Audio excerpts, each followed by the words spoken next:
Good afternoon, good morning, good evening, wherever in the world you are. Welcome to this program.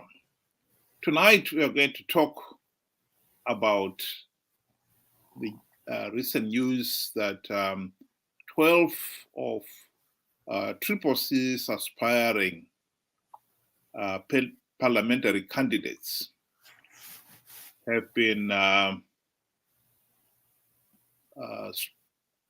the High Court has ruled that their nomination papers were submitted late, so they cannot contest in the coming elections come the 23rd of August.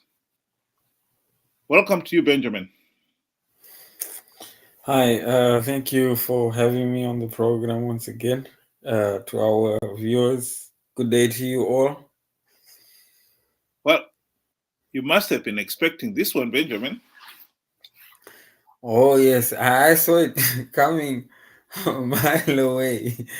This is no surprise. I don't know why people would continuously subject themselves to such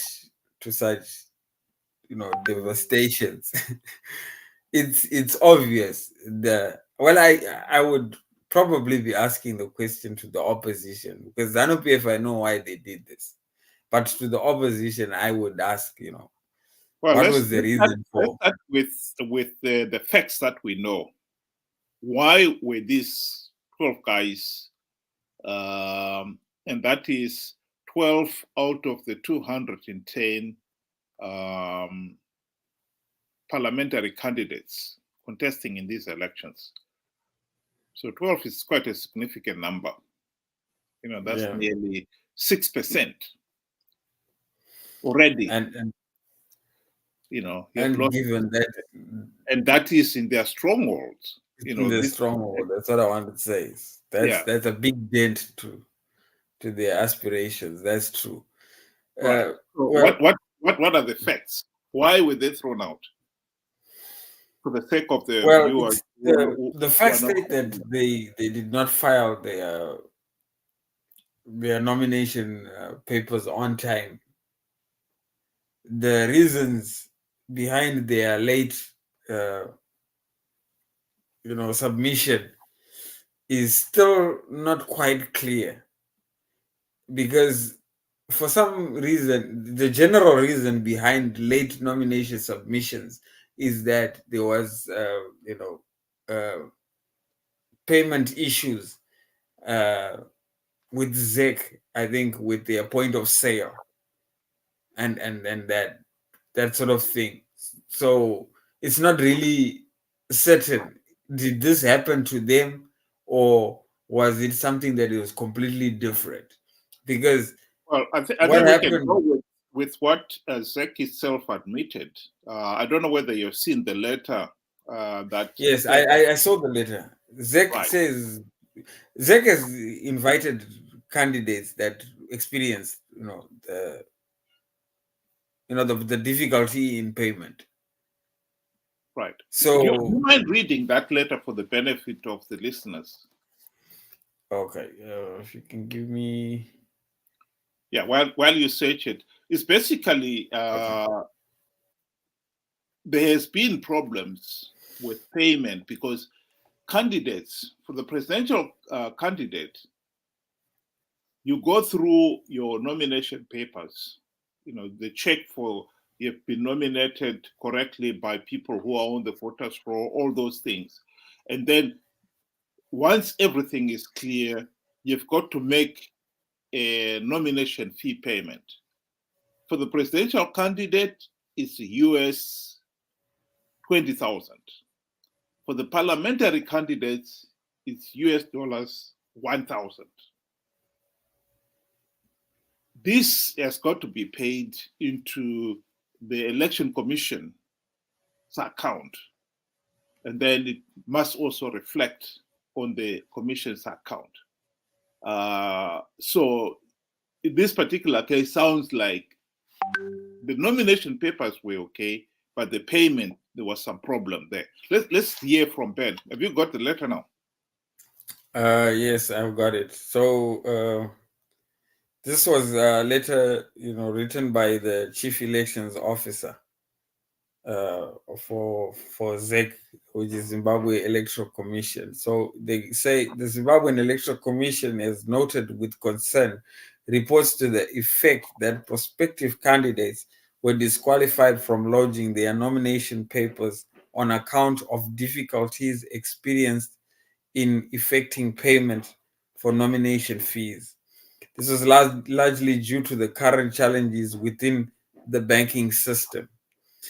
In this, in view of this, the Commission is calling upon all candidates and parties whose nomination papers had been submitted but had challenges with the Commission's point of sales machines, and those who had submitted proof of payments but funds not reflecting in ZEC's account, to approach the respective nominations court wherein their papers were lodged, and then make the necessary payments or get confirmation of the said payment no later than 1700 hours, which is 5 o'clock, on the 22nd of June 2003. The overriding mission of ZEC is to be as accommodative and inclusive as possible, to enable Zimbabwean voters to exercise their cherished democratic rights. That's the end of the letter.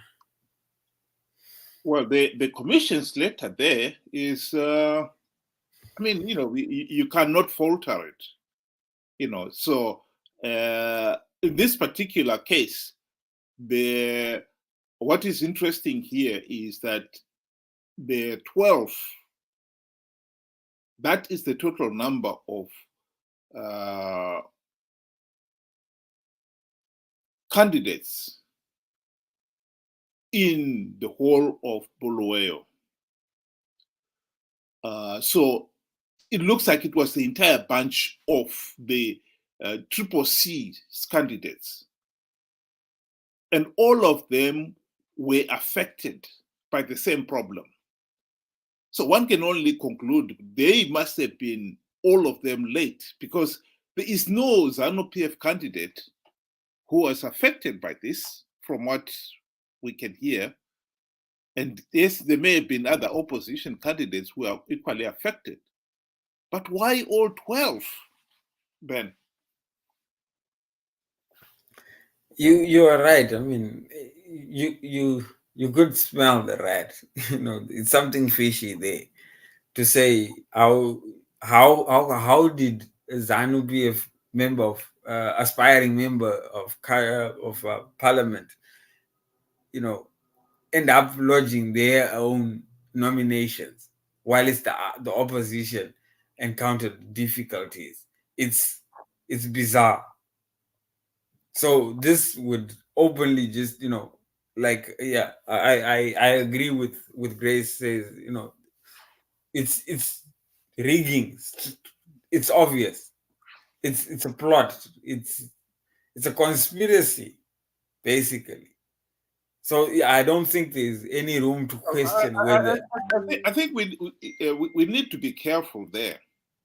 The point there is, if it affected everybody, if they had been submitting their nomination papers and being processed, because this would have been I take it would have been in the same court, the nomination. This is the Bulawayo province, yeah? So it would have been the same court where everybody else is submitting their nomination. Unless we are saying here, and which I don't think is the practice, that CCC, for some reason, CCC's candidates were asked to stand in the back of the queue, so that their nomination papers were submitted late, and so their payments could not be reflected on time. Otherwise, why all 12? Even if it's maybe some of them had submitted their nomination papers in time, but nonetheless, 12 is a big number. I mean, like you said, it's the whole of Bulawayo, right? So honestly, it's either they were late, like they were not in the vicinity when everything was happening, Why not? or it it just affected them, or it was meant to affect them rather. Yeah, but why? Why were they late? That is what I'm trying to get at. Well, that has not been derived to find out exactly what was the cause of their mishap or whatever happened to them. They would be in a better position to. But I would think that, if you are to go through the courts, genuinely you should be having a reason to why you didn't make the time, because I mean, I'm sure everybody is versed with the time. If you just decide you don't want to pitch up, I think it would have been even baseless to even go to the courts in the first place.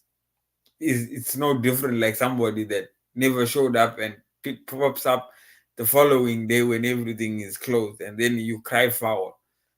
I think there would have been a problem. But them going to courts and with the same issue as to say, we were part of this group, I think they were part of the group that experienced challenges. Zek would be the one to better understand what was happening there in the nomination courts in Bulawayo.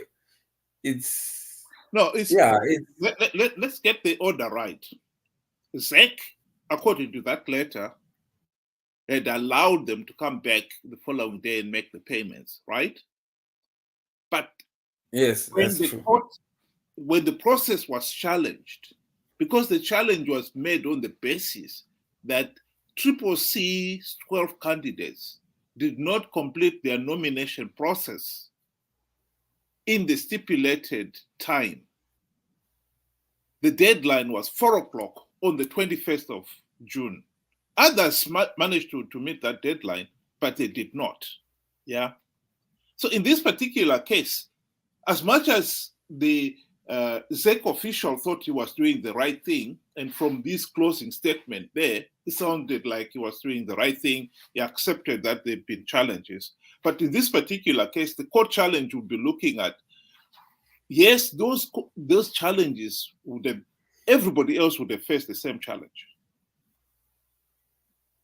So why did it affect you, particularly you in such big numbers? If it had been one or two, yes, we understand.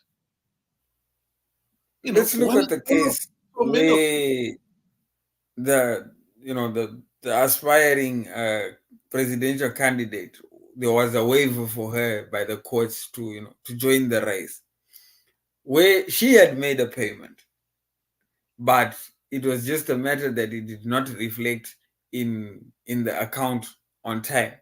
And I would suppose that when you make a payment, you get a POP, a proof of payment, which you can prove that I did make the transaction on such and such a day. It is, she cited that it is it's not stated in the constitution to say that the payment must reflect in the account. No, the payment must be made. The reflection part can always come, but once it is done, it is done. Okay, so in this particular case, if we use that as the example here, in that case, if we assume that the judges in Bulawayo looked at that as well and say, was the payment made?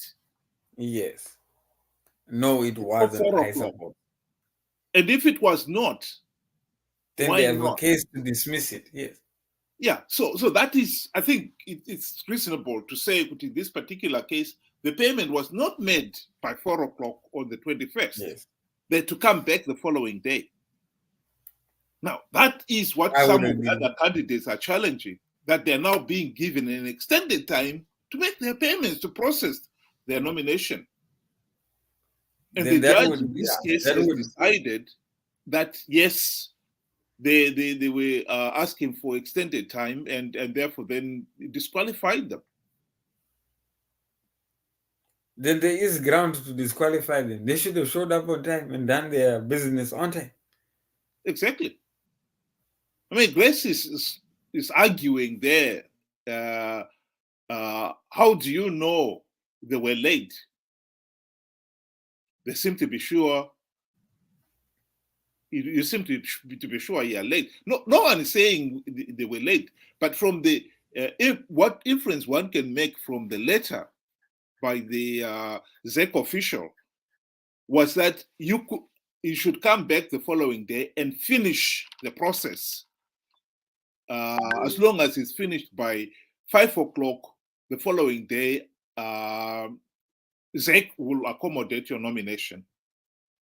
Now, we don't know at what point, when on closing day, the nomination of the 12 had reached. All we are saying here is if the judge, in their view, were to say, well, at that point, it wasn't the question of just payment. That was the problem. Yeah.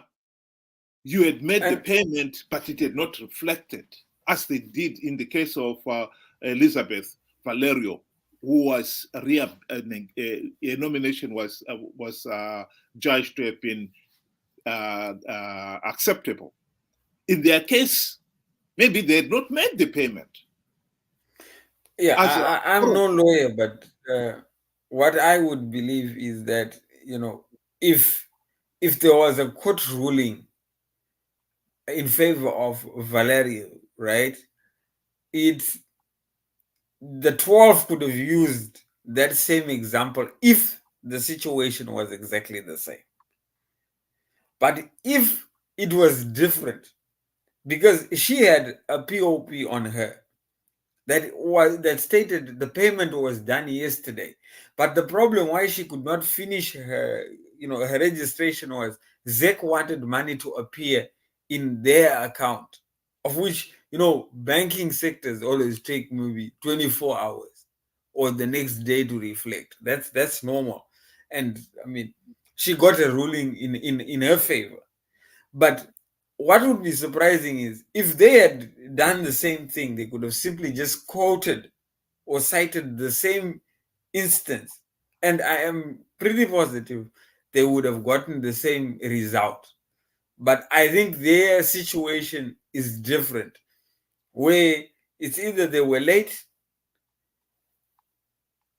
and that's the most logical answer that we can actually get. I think they were late, probably. And well, the party has appealed that decision, by the way. So we don't know on what grounds they've made the appeal. But I think all we can go by the facts before us. And in typical Triple C style, they're already claiming that this is Zanu PF rigging the elections. What do you think of that? Like I said, I find it questionable, especially for Triple C. How would you let it slip away just like that? I mean, honestly, you know what is at stake. Why would you go at the 11th hour to do your business? I mean, if you were very serious, I'm sure you would have been wanting to go and celebrate after. So the earlier the better. Why would you do it until the last minute? Because I mean, honestly, we should look at these guys came in the last minute because Zanu PF have already done this. So somebody wanted it more than they themselves. If you're going to pitch up 3:30, that's your own fault.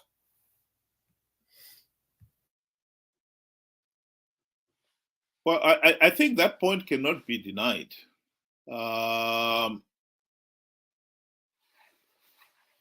It beggars belief why Triple C were late. I mean, and it's not just one or two. There were so many of them. 12, I think, is a big number.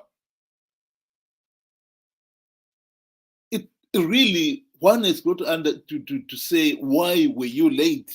with so many of them. And this is, by the way, for the viewers, this is the letter from the party secretary general, and already as well, maybe it's not so easy to read it, but she is already saying disqualification of 12 CCC Bulawayo MP candidates, an unconstitutional attack on the will of the people. Now, the kind of language she is using there is clearly designed to suggest that CCC did nothing wrong. And I think this is one of the problems we tend to have with our politics, where even when you are wrong, you don't admit it. It's a typical Zanu PF kind of mentality, and I find it really ridiculous, because if in this case here, let's assume that they failed to process their nomination papers before closing time, which appears to be the case. By law itself, it says, yeah, this is the time when you're supposed to submit your nomination papers. Everybody else was able to do it, and you failed to do it. Why? Are we saying here, somehow, when it comes to processing your payment, there was a problem, but not everybody else? So there is something wrong with your processing it as CCC.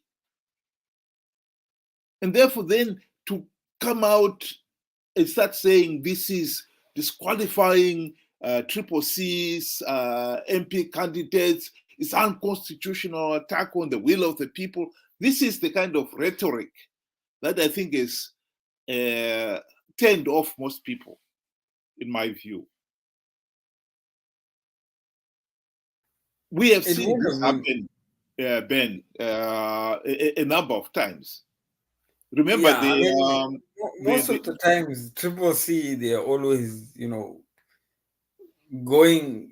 They're loud, and they sometimes do not even say why they're saying what they are saying. I mean, for example, with this here, she could have, if she's addressing and wants us to know what is going on, she could have at least told us the reason behind, so that at least we can give it some form of justification, and we could side with them to say, okay, this is understandable, this is what happened. But no, it's blame game. Sometimes it doesn't work that way. We need to know what exactly transpired. Did they come with the same car and face the same challenge? Or maybe they had two flat tires. What happened?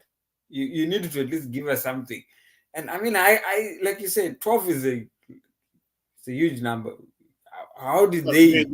The story goes that the nomination papers for all the CCC candidates had to be signed, because they've got to be. If you're going to go in as an independent, you just sign it, the nomination paper yourself.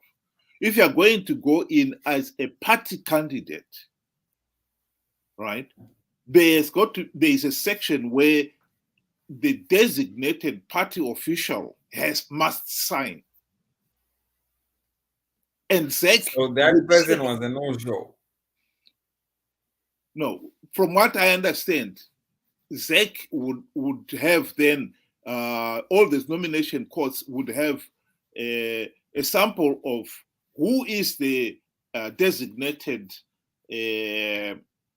official who can sign the nomination papers for the party's candidates.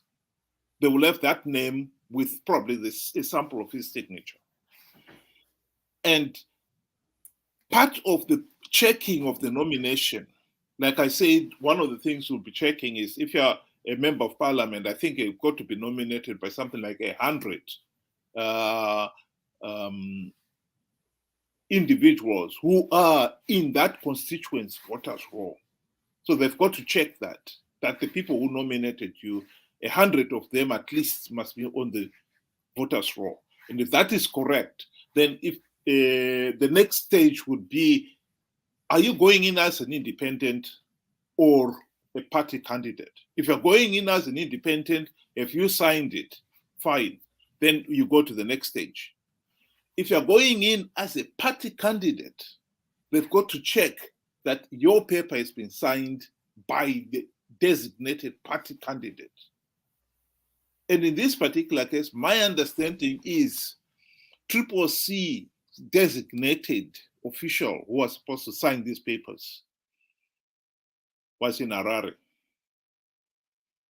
So the chances are the nomination papers for the individuals could not be submitted. You could not submit, if you were the candidate, you could not submit your nomination paper until you have got the bit of the form where the party says Benjamin is our candidate for this constituency, and it has been signed by the designated official. You understand?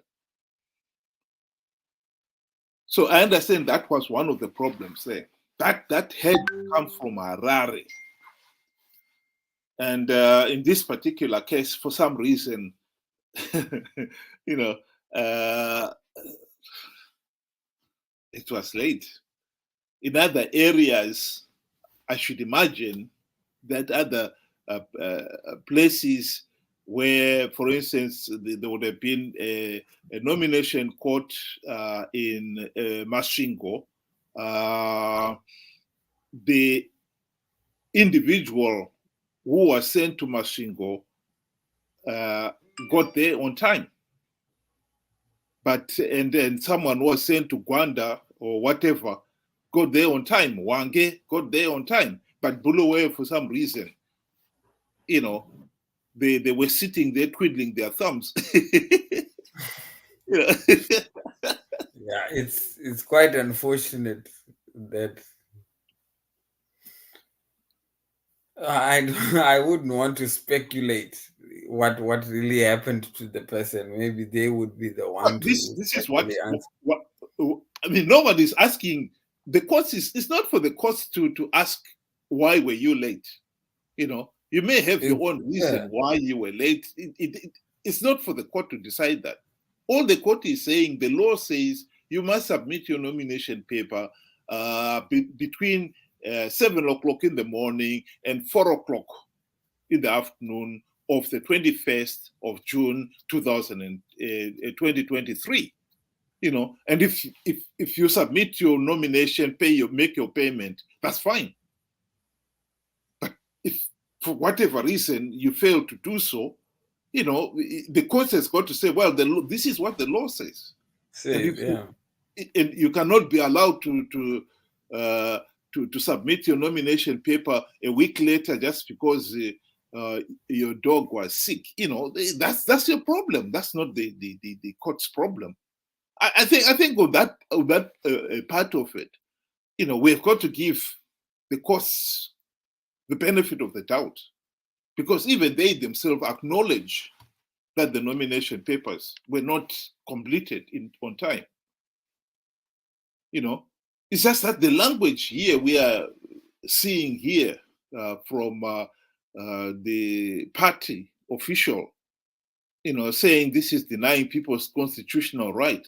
I mean, it wasn't.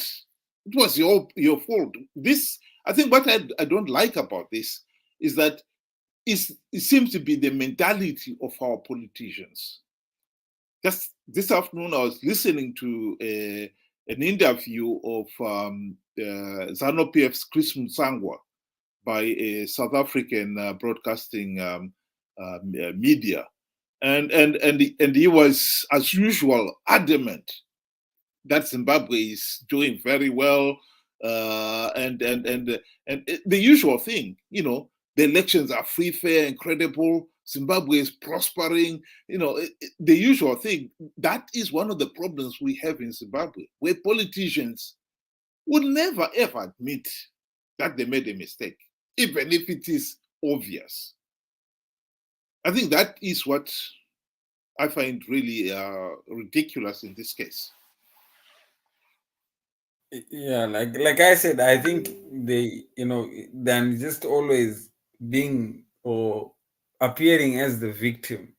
At least they could have, ended the speculation and said what exactly transpired, or bits of it, than just outright blaming the other person for your demise. I mean, you're right to say that's how politicians operate. They would rather point a finger at somebody else. When something goes wrong, for instance, in Zimbabwe, it's always the sanctions. If there's no bread in the shops, it's the sanctions. If there's no water, it's the sanctions. Everything is, blaming something else, other than they themselves. I think if they were really serious, they should have been there. If Zanu PF was able to do it, I cannot. Right now, we don't really know, but it's not looking good. I honestly don't think these 12 would be readmitted. I really don't think so. Well, in this particular case, they have appealed, and good luck to them. But I think this mentality of always blaming Zanu PF, even for something that maybe could be blamed on yourself, is ridiculous. This has happened before, Ben. Remember the Chamisa in 2018, the way he became president of the MDC alliance, and that ended up in court. Some of the people, some of the people, even party supporters, raise their eyebrows and say, well, I mean, that cannot be right. Surely there should have been a proper contest, and some of the deputy president at the time, Elias Muzuri and Tokosan Kupe, should have been able to say whether or not they want to throw their hat in. And Chamisa was adamant that it was constitutional.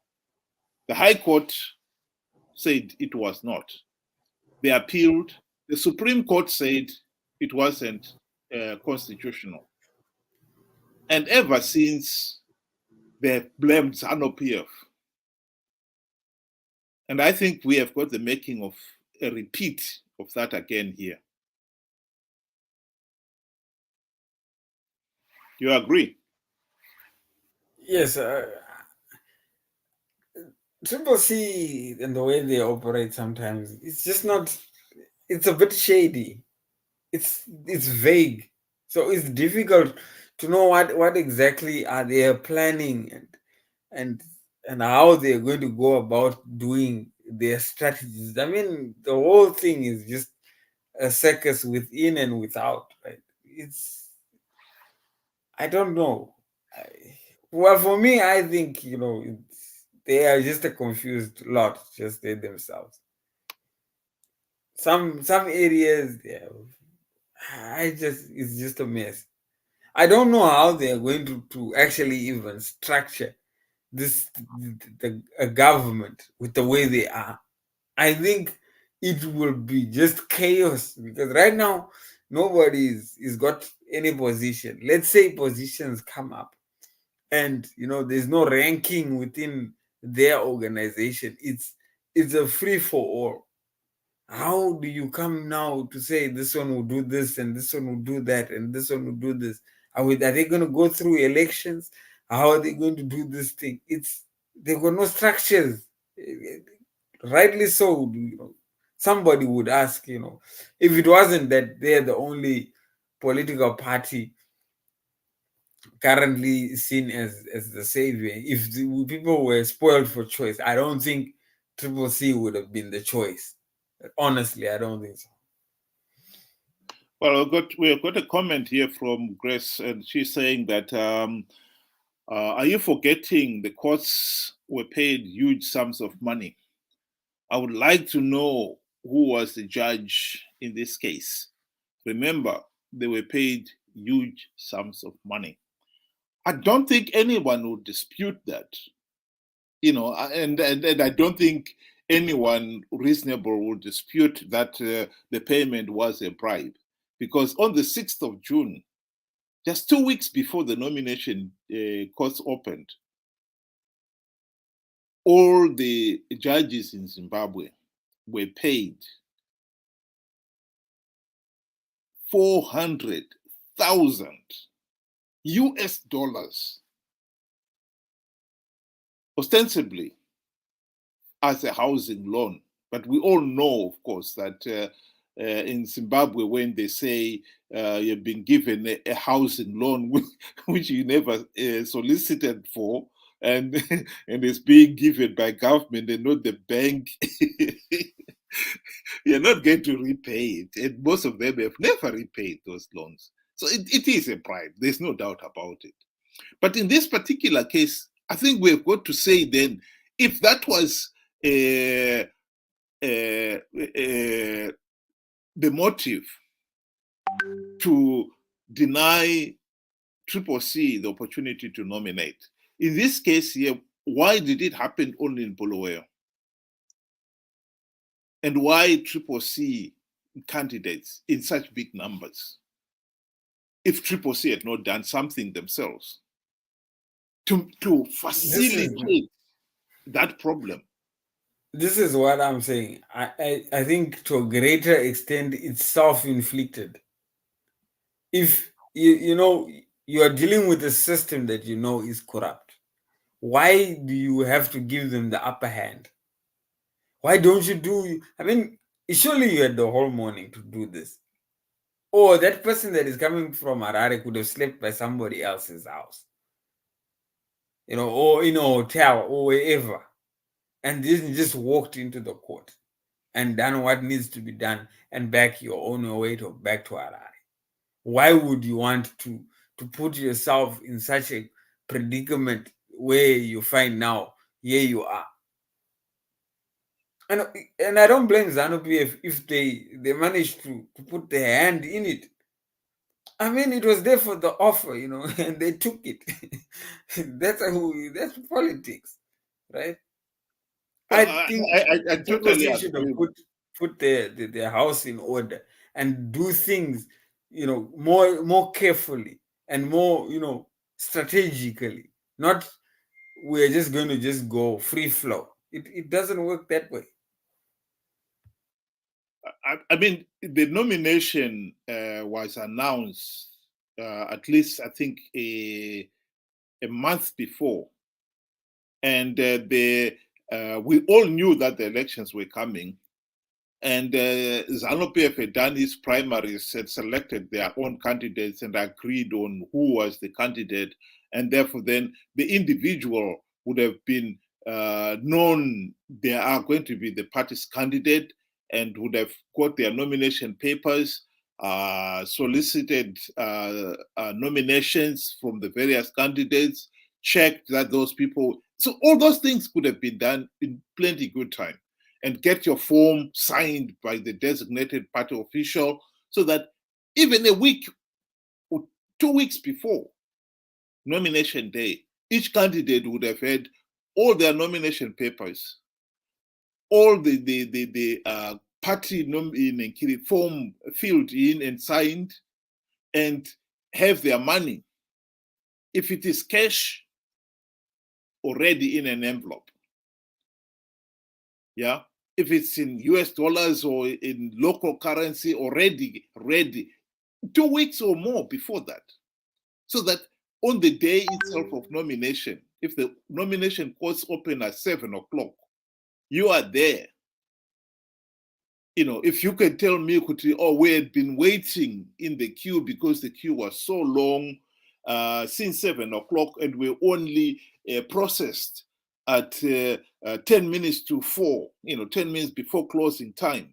And one could understand that, but if in this case here you find the nomination court was sitting there twiddling their thumbs, and then you rocked up, maybe with a few minutes to spare before 4 o'clock to have all your paperwork checked, and then your payment to be made, and it could not be processed in the short time that was left. It's your fault. I mean, we can't keep on blaming Zanu PF for our own faults. And I think it comes back to what I was saying before, Ben, that one of the problems we have in Zimbabwe is we have got people, we've become a nation, particularly our politicians themselves, who will never, ever admit that they did something wrong. They always find somebody else to blame for it. And it is a serious weakness in the sense that, take for instance the case I was talking about earlier on, when Chamisa seized power. And then there was all that wrangle, and then he lost the party and the party headquarters and so forth. And his supporters rallied behind him, claiming that it was Zanu PF's doing. Yet, when you look at it, you say to yourself, the process of how Chamisa became president after Tsvangirai's death, if that is democratic, I don't know what democracy is then. Cannot possibly be democratic. And the High Court ruled in this particular case, they did not have to be bribed by anybody. I think even if you had got a judge from anywhere in the world you wanted,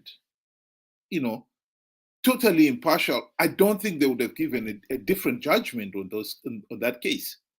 And yet the party supporters have been adamant, even to this day, that it was all Zanu PF's doing. And what we are seeing here from Tsvangirai's letter is a reiteration of the same thing. Already she's talking of their denying the electorate their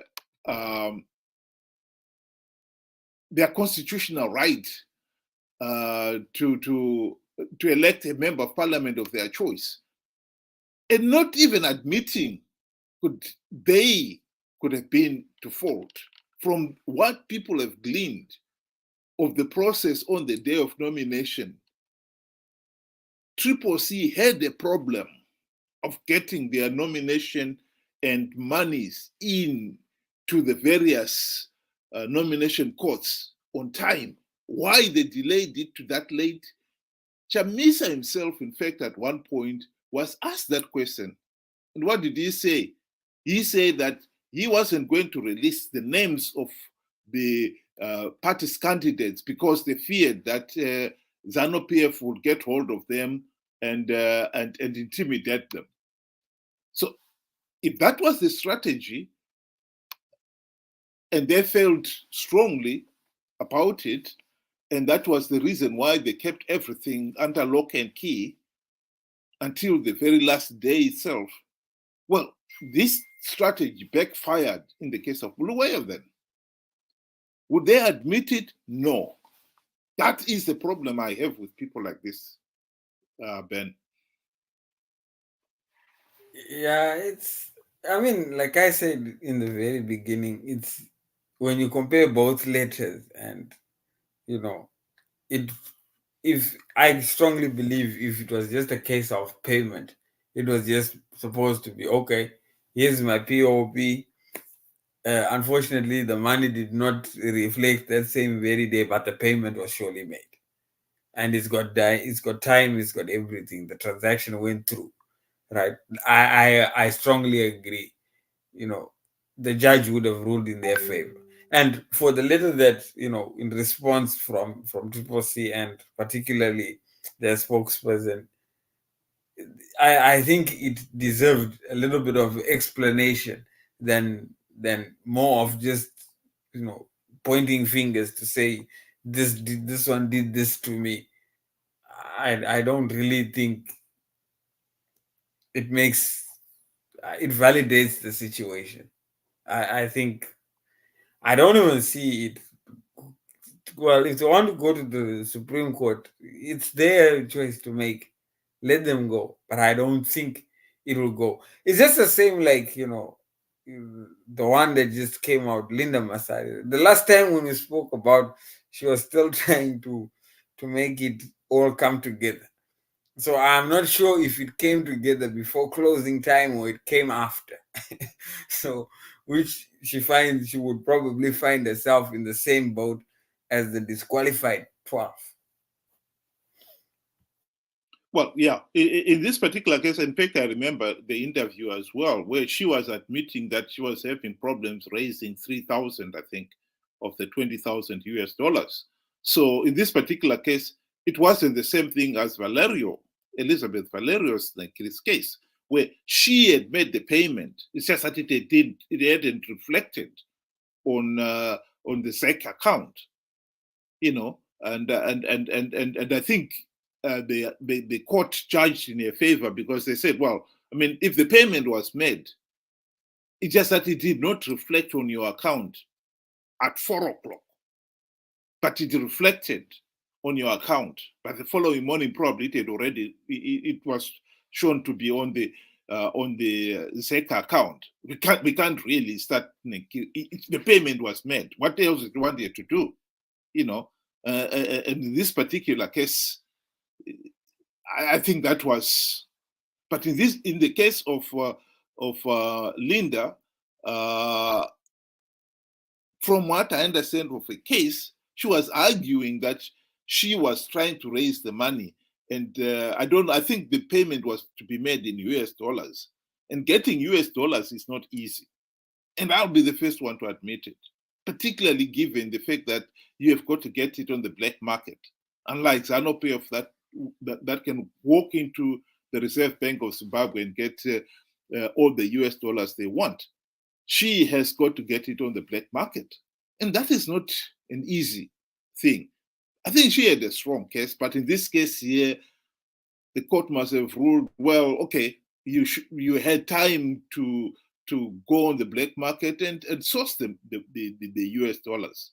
You didn't have to wait for the day of nomination to do it. I don't know whether that was the basis on which a case was rejected.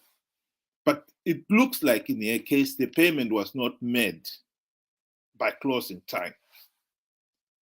And in this case here, it looks like the payment was not made by the closing time either. Yes. I think that is what differentiates all these cases with Valerius's. If it was exactly the same, you would have simply cited, you did this for this one, why can't you do it for us? But in these two cases, it's not the same. So I think it was either there was no payment that was made to any effect, and so just goes they found the door closed, basically. Yeah. Well, I think it is most unfortunate. To me, this is just another example of CCC shooting themselves in the foot and giving Zanu PF a free gift, early Christmas, free gift. Bulawayo and other urban centers are supposed to be the opposition strongholds. And to give away the parliamentary seats in your stronghold,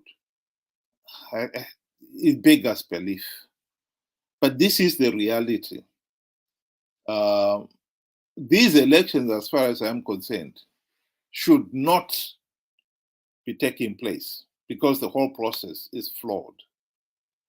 And one of the reasons why it's taking place is that CCC are the one who are insisting that the elections go ahead. They are insisting they've got ways of stopping Zanu PF rigging these elections. And already, on this case alone, they are already claiming that Zanu PF is rigging.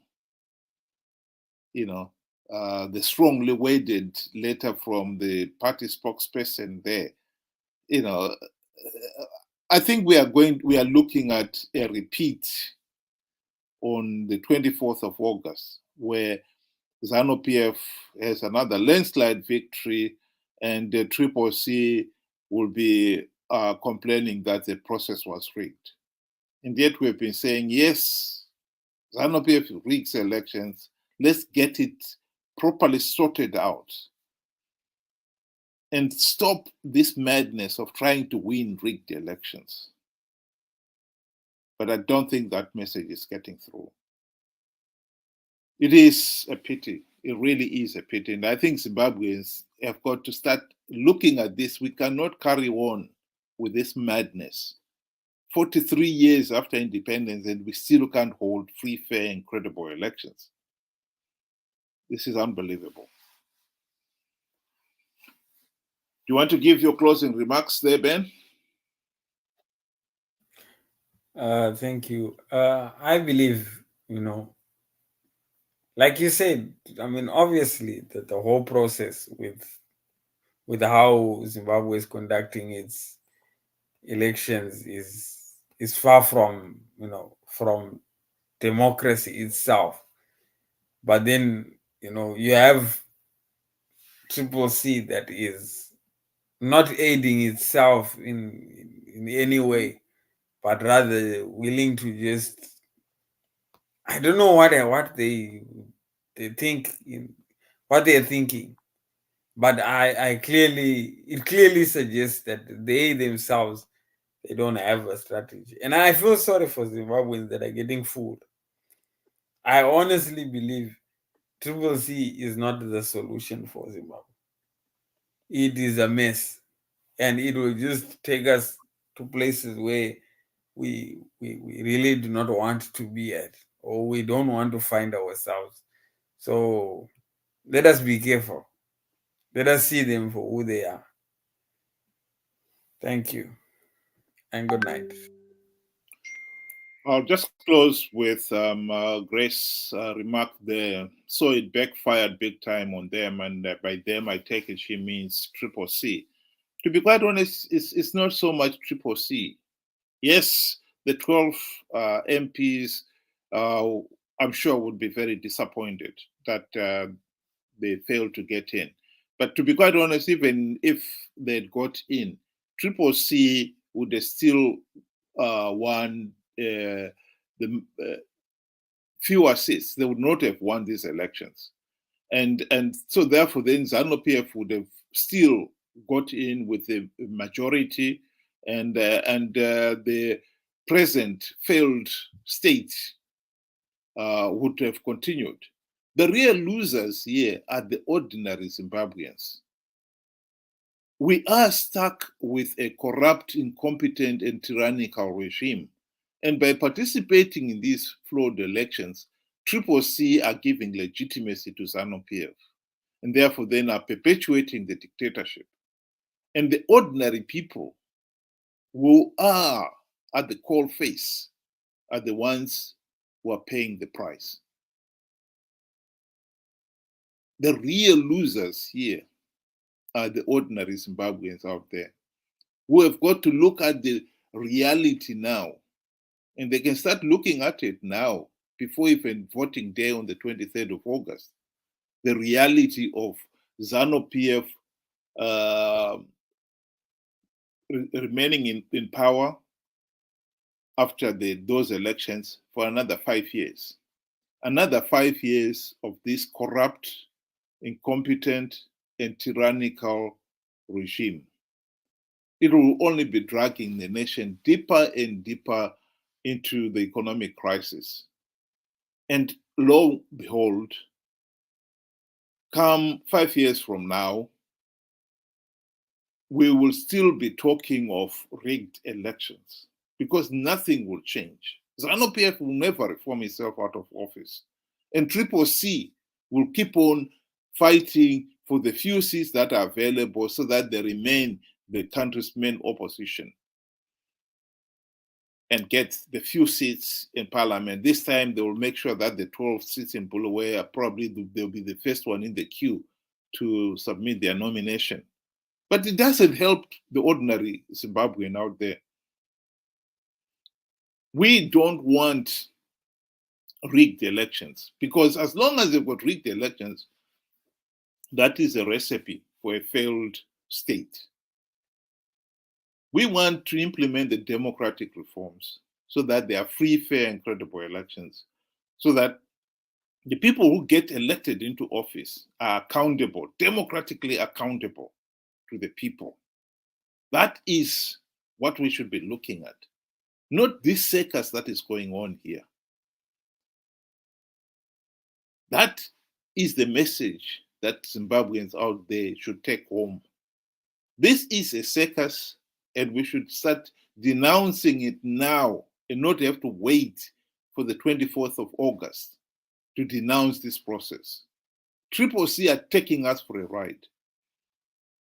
They will never admit to failure. They will be adamant that they are winning these elections big time, even when they are giving away seats in their stronghold.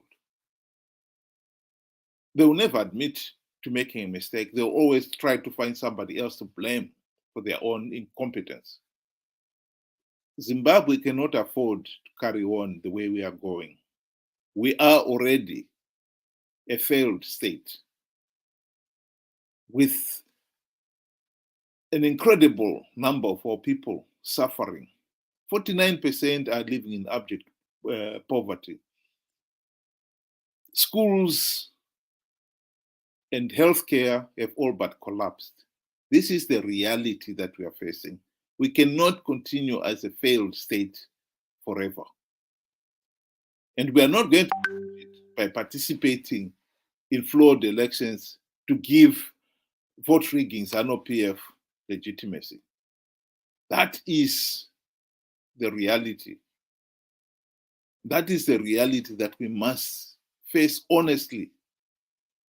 And it's about time we did. Thank you very much.